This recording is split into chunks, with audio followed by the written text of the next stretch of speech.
tema del coronavirus. Vamos a ver este gráfico actualizado, suponemos que lo actualizaron en la noche o en la mañana, del Centro de Estudios de Johns Hopkins. Lo podemos ver.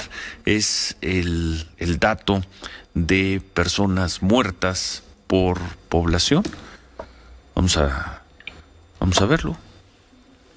¿Sí? Pónganlo, por favor, lo acabamos de ver. Ahí está.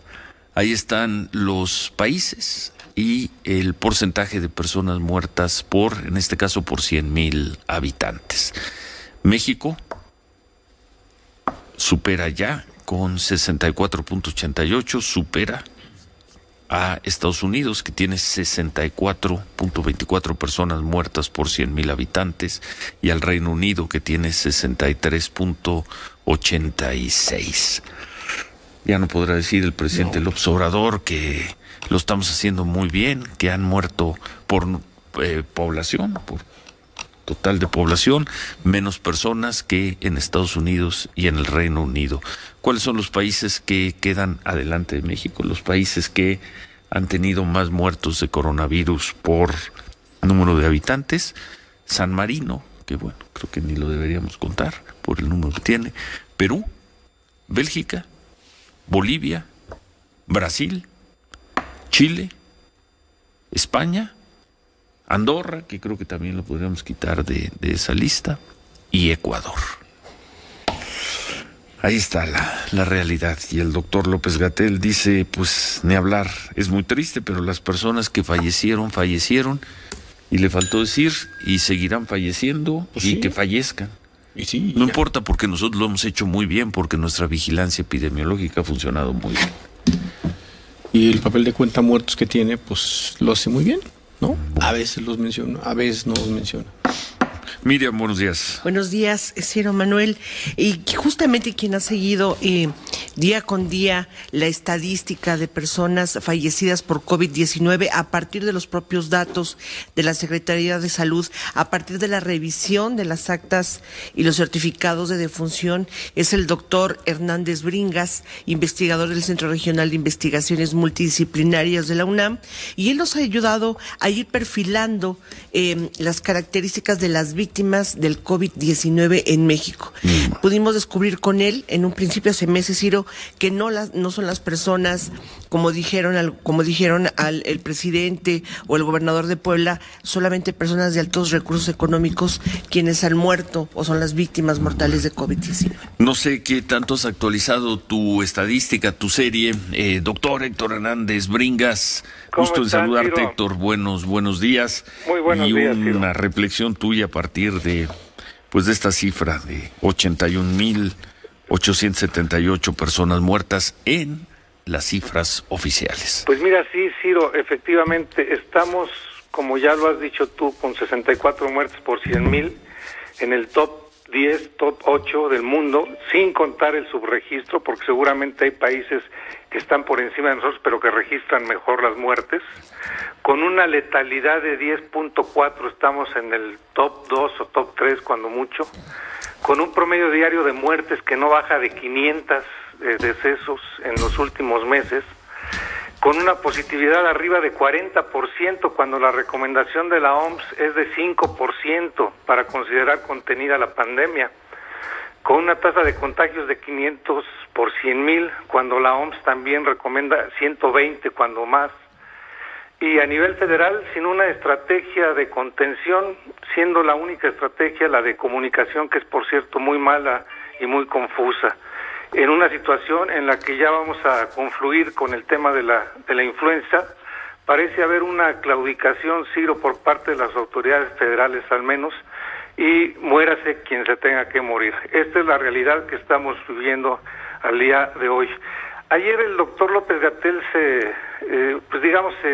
se molestaba un poco por especie de, o como lo que él llamaba un pequeño grupo de personas, entre las cuales puedo incluirme, que hacíamos estimaciones infundadas sobre la cifra real de muertes y que seguramente era porque no teníamos la información o porque este era muy pobre o simplemente por mala fe. Pero mira, yo te digo dos datos que son datos oficiales, Ya en el mes de julio, fines de julio, principios de agosto, la propia autoridad nos hablaba de una sobremortalidad que hacía que multiplicáramos la cifra registrada por 2.8.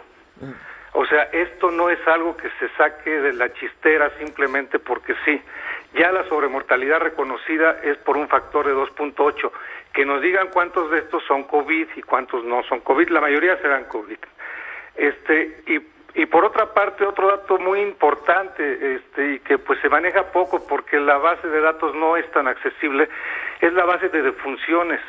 Y mira, la otra vez te decía que por cada confirmado en COVID, por cada muerte confirmada como COVID, hay 1.5 sospechosos. Sí. Esto equivale a un factor de 2.5 para explicar las muertes atribuibles directamente al COVID. Es por eso que hablamos de estas cifras y no es algo que se nos haya ocurrido así de la noche a la mañana, Ciro. Bueno, es que haciendo esas multiplicaciones estaríamos arriba de los 150,000. Sí, cercanos a los 200,000, efectivamente. Cerca de 200. Cercanos a los 200,000. Así es, Ciro. Bueno, y en cuanto a la actualización que has venido del trabajo que has hecho, Héctor. Sí, cómo no, Ciro. Mira, te comento algunas cosas que tienen que ver con el perfil sociodemográfico de las personas que han fallecido.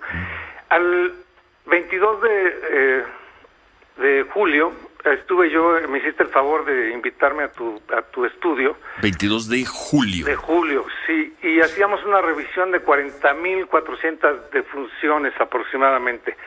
La base más reciente que revisé el día de ayer, ya nos registra 74,178, aunque ya nos dijeron que estamos cerca de los 82,000 decesos. Bueno, pero con estos 74,177 decesos, te quiero dar algunos datos que me parecen importantes.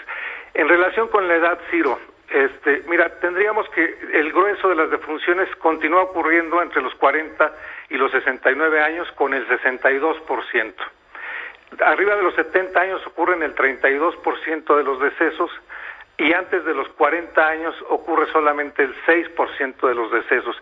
Esto con respecto a lo que veíamos en julio, pues no marca grandes diferencias, salvo un ligero incremento de 3 puntos porcentuales en la participación de los mayores de 70 años en el total de defunciones. Y seguramente este hecho está vinculado a la alta letalidad que se tiene en esas edades después de los 70 años, letalidad que llega a superar el 40%, y en hombres específicamente hay tramos en que alcanza el 50%, es decir, la mitad de los que se ven contagiados por el COVID fallecen en estas edades extremas, ¿no? En relación con el sexo, pues tenemos que la brecha entre hombres y mujeres también tuvo una ligera reducción. Hoy estamos hablando de que por cada hombre, por cada mujer que fallecen 1.8 hombres. En el mes de julio la relación era de 2-1, ¿no? Uh-huh. Ahora hay una ligera reducción de esta brecha. En el tema de escolaridad, fíjate que aquí tenemos que las personas que han muerto, la mitad de las personas que han muerto tenían cuando más la primaria. También es un ligero incremento con respecto al mes de julio, donde hablábamos del 48% que tenían cuando más estudios de primaria. Es decir, efectivamente, la mortalidad por COVID sigue este patrón en el que se ven mayormente afectados las personas con menos escolaridad y por ende en una condición socioeconómica más vulnerable, Ciro. Bueno. Y bueno, en términos de ocupación nada más te diría finalmente ¿sí? que pues sí, la mayor participación en en la mortalidad por COVID corresponde a las personas no remuneradas con el 41% de los decesos y los trabajadores manuales con el 37% de los decesos. Es decir, estos dos grupos, los no remunerados y los manuales y operativos, explican una muy grande proporción del total de muertes por COVID, ¿no? Oye, y además me imagino que se mantiene el porcentaje de la mayor parte de las personas que mueren lo hacen en los hospitales públicos. Sí, se mantiene con muy ligeras variaciones, realmente muy ligeras. En hospitales públicos, al día de ayer, habían fallecido el 86.7% del total de personas que han muerto. O sea, prácticamente todos están muriendo en los prácticamente todos, en unidades privadas solamente el 3%, y en otros lugares, destacadamente en el hogar, casi el 11% del total de defunciones. Muy bien. Cifras tomadas a partir de las actas de defunción. De los certificados de defunción y del seguimiento diario que hacen las autoridades sanitarias del país. Para que luego no digan que de dónde se sacan esas cifras, pues de los propios certificados de defunción. Son las bases de datos de la Secretaría de Salud, efectivamente. Muchas gracias, Héctor. Muchas gracias siempre por tu análisis. Un abrazo, Ciro, y un saludo a todos. Miriam, el trabajo impresionante de Héctor Hernández Bringas. Además, la revisión que hace de un día para otro y además el perfil sociodemográfico que él da, rompiendo los mitos del principio de la pandemia y tristemente colocándonos en una realidad donde las personas que están muriendo mueren en los hospitales, pero son personas, la mayoría, sin seguridad social, ¿no? Que no tienen IMSS, ISSSTE o servicios en la Sedena. Ese es el perfil de las personas que mueren hoy. Y interesante el dato, cómo se ha reducido la brecha entre hombres y mujeres, la paridad en muertes, ¿no? Que antes era muy marcada en hombres. Vamos a pausa, 8:20, volvemos.